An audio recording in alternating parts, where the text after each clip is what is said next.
தமிழ்நாடு சட்டமன்ற பேரவைத் தலைவர் அவர்களே, மாண்புமிகு அமைச்சர்கள், நீதியரசர்கள், எம்எல்ஏஸ், எம்பிஸ், உள்ளாட்சி பிரதிநிதிகள், தலைமை செயலாளர் உள்ளிட்ட அரசு அதிகாரிகள், நம்ம தாய்நாட்டின் சுதந்திர போராட்டத்தில் பங்கேற்று இன்னைக்கும் வாழ்ந்துட்டு இருக்கிற தியாகிகள், தற்போது குடும்ப ஓய்வூதியம் பெற்று வரும் சுதந்திர போராட்ட தியாகிகளின் வாரிசுதாரர்கள், டிஜிபி உள்ளிட்ட அனைத்து காவல்துறை அதிகாரிகள், முப்படைகளை சேர்ந்த அலுவலர்கள், வீரர்கள், சிறப்பு விருந்தினர்கள், இன்னைக்கு இந்த சுதந்திர தினத்தில் கோட்டையில கொடியேற்றுறத பார்க்க வந்திருக்கிற பொதுமக்களுக்கும், இந்த சுதந்திர தினத்தை கொண்டாடிக்கிட்டு இருக்கிற என் நெஞ்சில் குடியிருக்கும் தமிழக மக்களுக்கும், மாணவ மாணவிகளுக்கும் அனைவருக்கும் என்னுடைய சுதந்திர தின நல்வாழ்த்துக்கள், என்னுடைய வணக்கத்தையும் தெரிவிச்சுக்கிறேன். தங்களுடைய உயிரை, உடமைய, வாழ்க்கைய எல்லாம் இழந்துட்டு நமக்காக சுதந்திரம் வாங்கி கொடுத்த நம்ம சுதந்திர போராட்ட தியாகிகள், அதுல பிரபலமானவர்கள் மற்றும் பேர் தெரியாதவங்க அப்படின்னு இருந்தாலும் அவங்க எல்லாருக்கும், ஏன் அவங்க ஒவ்வொருத்தருக்கும் தனிப்பட்ட முறையில் என்னுடைய வீர வணக்கங்கள்.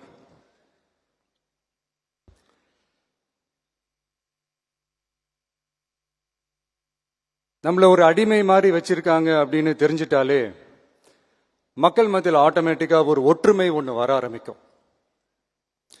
எல்லாரும் ஒரே மாதிரி யோசிச்சு ஒன்னு சேர ஆரம்பிப்பாங்க.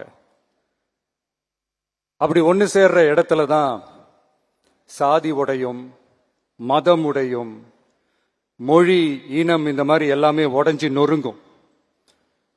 அப்படி உடைஞ்சு நொறுங்குற இடத்துல தான் கிடைக்கிறது தான் உண்மையான சுதந்திரம். அதுதான் நம்ம மகாத்மா காந்திஜி அவர்கள் அவங்களுடைய தலைமையில் 1947 இதே இந்த ஆகஸ்ட் 15 நமக்கு அந்த சுதந்திரம் கிடைச்சது. இன்னைக்கு நம்ம எல்லாரும் அந்த சுதந்திரத்தை கெட்டியா பிடிச்சுக்கிட்டு படிப்படியா டெவலப் ஆகி வந்துகிட்டே இருக்கிறோம். அந்த டெவலப்மெண்ட்ஸை அடுத்தடுத்த கட்டத்துக்கு கொண்டு போக வேண்டியது நம்ம எல்லாருடைய ஒரு கடமையும் கூட.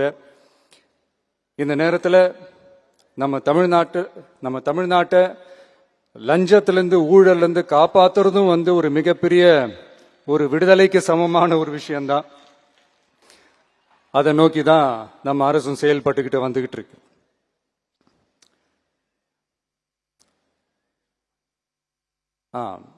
இந்த 386 ஆண்டு பழமையான இந்த கோட்டையில இங்க மேல ஏறி வந்து இந்த 80வது சுதந்திர தின நாள்ல நம்ம நாட்டோட தேசிய கொடியை ஏத்தி வச்சு இன்னைக்கு இந்த விழாவில் என்ன பேசவும் வச்சிருக்கிறீங்க. அதுக்காக உலகம் முழுவதும் இருக்கிற என்னுடைய தமிழ் சொந்தங்களுக்கும், தமிழ்நாட்டு மக்களுக்கும், ஜென்சி இளம் சிங்கப்படை தோழர்களுக்கும் என்னுடைய மனமார்ந்த நன்றியை தெரிவிச்சுக்கிறேன்.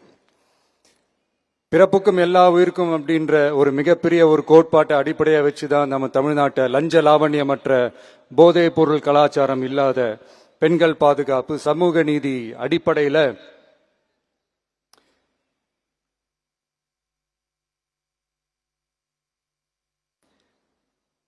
ஒரு வெளிப்படையான, ஒரு உண்மையான, ஒரு நேர்மையான ஒரு நிர்வாகமா இதை நாம செயல்பட்டுக்கிட்டு வந்துகிட்டு இருக்கிறோம். பொது வாழ்வுல சமரசம் இருக்கவே கூடாது. மக்கள் நலன் தான் மிக மிக முக்கியமான ஒரு விஷயம். அந்த அடிப்படையில தான் தமிழக வெற்றி கழக அரசு செயல்பட்டுக்கிட்டு வந்துகிட்டு இருக்கோம். அதே அடிப்படையில தான் மக்கள் நலன் சார்ந்த திட்டங்கள்லையும் நம்ம சென்ட்ரல் கவர்மெண்டோட நிர்வாக ரீதியா ஒத்துழைப்போட இருக்கிறோம். But at the same time நம்ம தமிழ்நாடு கொள்கைகள்னு வந்துட்டா மாநில உரிமைகளுக்கு எதிரான முடிவுகளையும் சரி, தமிழ்நாட்டுக்கு எதிரான கொள்கை முடிவுகளையும் சரி நம்ம டிவிகே அரசு எப்பவுமே எதிர்க்கும். அதுல எந்த மாற்று கருத்துமே கிடையாது. அதே மாதிரி இதுக்கு முன்னாடி நிறைய திட்டங்கள்லாம் கொண்டு வந்திருக்காங்க. அதுல எதெல்லாம் மக்களுக்கு யூஸ்ஃபுல்லா இருக்கிற மாதிரி திட்டங்கள் இருக்கோ அதெல்லாம் கண்டினியூ பண்ணிக்கிட்டு தான் இருக்கிறோம். ஃபார் எக்ஸாம்பிள், ஜெயலலிதா மேடம் கொண்டு வந்த அம்மா உணவகம் திட்டம், அது இன்னும் மெருகேற்றி கண்டினியூ பண்ணிக்கிட்டு தான் இருக்கிறோம். அது மாதிரி காலை உணவு திட்டம், அதையும் இன்னும் விரிவுபடுத்தி 6th ஸ்டாண்டர்ட்லேருந்து 8th ஸ்டாண்டர்ட் வரைக்கும் அதையும் விரிவுபடுத்தி வர செப்டம்பர் 17ஆம் தேதி பெரியார் அவர்களுடைய பிறந்த நாள் அன்னைக்கு அதை தொடங்க இருக்கிறோம். ஸோ நம்மளுடைய அரசு, உங்களுடைய அரசு இந்த 3 மாசம் ஆகுது. இந்த 3 மாசத்துல விவசாயிகளின் பயிர்க்கடன் ரூபாய் 5932.23 கோடி தள்ளுபடி செய்யப்பட்டுள்ளது. குறுவை சாகுபடி தொகுப்பு திட்டத்திற்கு ரூபாய் 134.83 கோடி வழங்கப்பட்டுள்ளது. ஒன்றிய அரசு நிதியுடன் ரூபாய் 12,642 கோடியில் 125 நாள் வேலைவாய்ப்பு திட்டம் மற்றும் ஜல் ஜீவன் குடிநீர் திட்டம் ரூபாய் 18,123.05 கோடியில் செயல்பாட்டிற்கு கொண்டு வரப்பட்டுள்ளது. சுகாதாரத்துறையில் சேவைக்கு நலம் AI செயலி கொண்டு வரப்பட்டுள்ளது. பேரறிஞர் அண்ணாவின் பிறந்த நாளான செப்டம்பர் 15ஆம் நாள் தாய்மாமன் தங்க மோதிர திட்டம் ரூபாய் 755.83 கோடியில் தொடங்கப்பட உள்ளது. மக்களின் போக்குவரத்திற்கு ரூபாய் 127.21 கோடியில் 300 புதிய பஸ்கள் வழங்கப்பட்டுள்ளது. தமிழ்நாட்டில் மதுப்பழக்கத்தை குறைத்திடும் வகையில் முதற்கட்டமாக 717 டாஸ்மாக் கடைகள் மூடப்பட்டுள்ளன. வெளிப்படையான நிர்வாகத்திற்காக நவீன தொழில்நுட்பத்தை பயன்படுத்தி கணினி மயமாக்கப்பட்ட நிர்வாகம் செயல்பாட்டில் உள்ளது. முன்னெப்போதும் இல்லாத ஆளில்லா பத்திரப்பதிவு செயல்பாட்டிற்கு கொண்டு வரப்பட உள்ளது. கோயில் நிலங்கள் கணக்கெடுக்கப்பட்டு அனைவருக்கும் தெரியுமாறு ஆன்லைனில் ஏற்றப்படுகிறது. வருவாய்த்துறையில் அனைத்து சான்றிதழ்களும் 15 தினங்களுக்குள் வழங்கப்படுகிறது. லஞ்சம் வாங்குவதை புகார் செய்ய புதிய வாட்ஸ்அப் எண் அறிவிக்கப்பட்டுள்ளது. அரசின் வருமானம் தனிநபருக்கு செல்வது தடுக்கப்பட்டுள்ளது. அனைத்து துறைகளிலும் லஞ்சம் ஊழல் ஒழிக்க தொடர் நடவடிக்கை எடுக்கப்பட்டு வருகிறது. கனிம பயன்பாடு முறைப்படுத்தப்பட்டு நவீன தொழில்நுட்ப உதவியுடன் விநியோகிக்கப்படுகிறது. சட்டம் ஒழுங்கு தீவிரமாக கண்காணிக்கப்பட்டு பராமரிக்கப்பட்டு வருகிறது. ஜூன் மாதம் 29, 30ஆம் தேதியில் நடந்த மாவட்ட ஆட்சியர் மற்றும் காவல் கண்காணிப்பாளர் மாநாட்டில் சட்டம் ஒழுங்கு பிரச்சனையில கடுமையான நடவடிக்கை எடுக்க உத்தரவு போட்டிருக்கிறோம். அரசு அலுவலகங்கள், காவல் நிலையங்களும் மக்களுக்கான சேவை மையங்களாக மாறணும்னு வலியுறுத்தி இருக்கிறோம். அது மட்டும் இல்லாம கவர்மெண்ட் ஆபீஸுக்கு வர்ற மக்களுக்கு அவங்க குறைகளை தீர்க்கிறதுக்கும் தேவையான தகவல்களை பெறுவதற்கும் நலத்திட்ட உதவிகள் பெற கவர்மெண்ட் ஆபீஸை தேடி வர்றப்போ அவர்கள் மிகவும் கண்ணியமாக நடத்தப்படணும். மக்களை கனிவா அன்பா நடத்தணும்னு சொல்லி இருக்கிறோம். மக்களை அலைய விடக்கூடாது. கோரிக்கைகளை நல்லபடியா ஆராய்ஞ்சு சரியான வழியில தீர்வை தர சொல்லி இருக்கிறோம். சுதந்திர போராட்ட தியாகிகள் தங்கள் உயிரை தியாகம் செஞ்சு கிடைச்ச சுதந்திரம் மிக சிலருக்கான சுதந்திரமா மட்டும் இல்லாம ஒவ்வொரு இந்திய குடிமகனுக்கும் சுய மரியாதை, சம உரிமை, சம வாய்ப்பு மற்றும் கண்ணியமான வாழ்க்கையை வழங்கும் உண்மையான மக்கள் சுதந்திரமா இருக்கணுங்கிறதே எல்லாரோட மிகப்பெரிய எதிர்பார்ப்பா இருக்கு.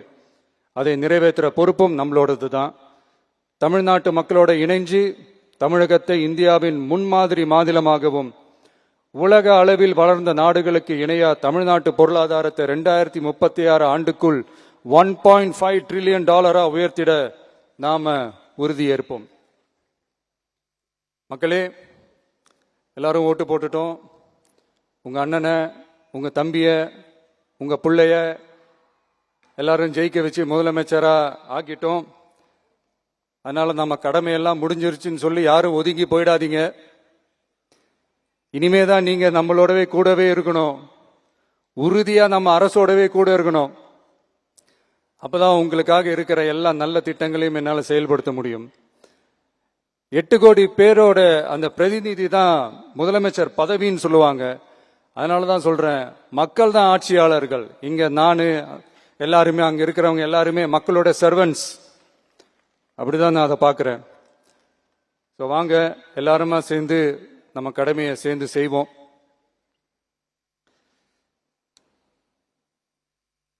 நம்ம அரசுக்கு எதிரான சக்திகளையும் சரி சதிகளையும் சரி முறியடிப்போம். நீங்க எல்லாரும் நம்மளோட இருக்கும்போது எனக்கு வேற என்னங்க கவலை? நல்லதை மட்டுமே நோக்கி நகருவோம். அப்படி நல்லதை மட்டுமே நோக்கி நகரும் உங்க அரசு உங்களுடைய எதிர்பார்ப்புகளையும் உங்களுடைய கருத்துக்களையும் மனசுல வச்சுக்கிட்டு தான் நல்ல சிறிய புதிய அறிவிப்புகளை அறிவிக்க இருக்கிறோம். அதுல ஒரு சிலதை மட்டும் இங்க நான் படிக்கிறேன். ஒன்னு, தாய்நாட்டிற்காக தன்னலமற்ற தியாகம் செய்து நமது நாட்டின் பாதுகாப்பிற்காக அரும்பாடுபட்ட முன்னாள் படை வீரர்களின் நலன் கருதி அவர்களது 2 மகள்களுக்கும் வழங்கப்படும் திருமண நிதி உதவி 25,000 ரூபாயிலிருந்து 50,000 ரூபாயாக உயர்த்தி வழங்கப்படும். 2, மாற்றுத்திறன் கொண்ட முன்னாள் படை வீரர் மற்றும் அவர்களை சார்ந்தோர்களுக்கு வழங்கப்பட்டு வந்த மாதாந்திர நிதியுதவி 5,000 ரூபாயிலிருந்து 7,000 ரூபாயாக உயர்த்தி வழங்கப்படும். 3, மாநில அரசால் விடுதலை போராட்ட வீரர்களுக்கு வழங்கப்பட்டு வரும் மாதாந்திர ஓய்வூதியம் 23,000 ரூபாயாக உயர்த்தி வழங்கப்படும். 4, மாநில அரசால் விடுதலை போராட்ட தியாகிகளின் குடும்பங்களுக்கு வழங்கப்பட்டு வரும் மாதாந்திர குடும்ப ஓய்வூதியம் 12,500 ரூபாயாக உயர்த்தி வழங்கப்படும். 5, வீரபாண்டிய கட்டபொம்மன், முத்துராமலிங்க, விஜய ரகுநாத சேதுபதி, மருது சகோதரர்கள் மற்றும் வாவு சிதம்பரனார் ஆகியோரின் வழித்தோன்றல்களுக்கு வழங்கப்பட்டு வரும் மாதாந்திர சிறப்பு ஓய்வூதியம் 11,500 ரூபாயாக உயர்த்தி வழங்கப்படும். இவற்றிற்கான அரசாணைகள் அரசால் வெளியிடப்பட்டுள்ளது.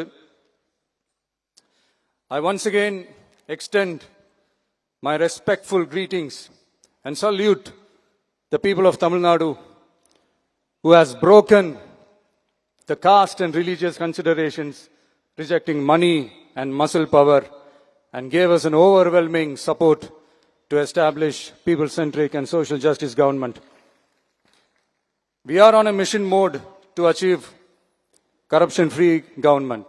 We want our people to develop zero tolerance towards corruption. And we appeal to the officials and the people of Tamil Nadu to make our state corruption-free. இன்னைக்கு இந்த விழாவில் பரிசு வாங்க போற, பாராட்டுகளை வாங்க போற, விருதுகளை வாங்க போற அனைவருக்கும் என்னுடைய வாழ்த்துக்களை தெரிவிச்சுக்கிறேன். இந்த விழாவை ரொம்ப அழகா ஏற்பாடு செஞ்ச பொதுத்துறை செயலாளர் அவர்களோடு சேர்ந்து அலுவலர்களுக்கும், காலையிலேயே இந்த பிராக்டிஸ் பண்ணி சிறப்பான பரேட் நடத்திய காவல்துறை நண்பர்களுக்கும், இந்த விழாவை ரொம்ப பாதுகாப்பாக நடத்திய காவல்துறை அதிகாரிகளுக்கும், ஊடகத்துறை நண்பர்களுக்கும், சமூக ஊடகத்துறை நண்பர்களுக்கும் என்னுடைய மனமார்ந்த நன்றியை தெரிவிச்சுக்கிறேன். கான்ஃபிடண்டா இருங்க, நல்லதே நடக்கும், வெற்றி நிச்சயம். மீண்டும் சந்திக்கும் வரை நன்றி, வணக்கம்.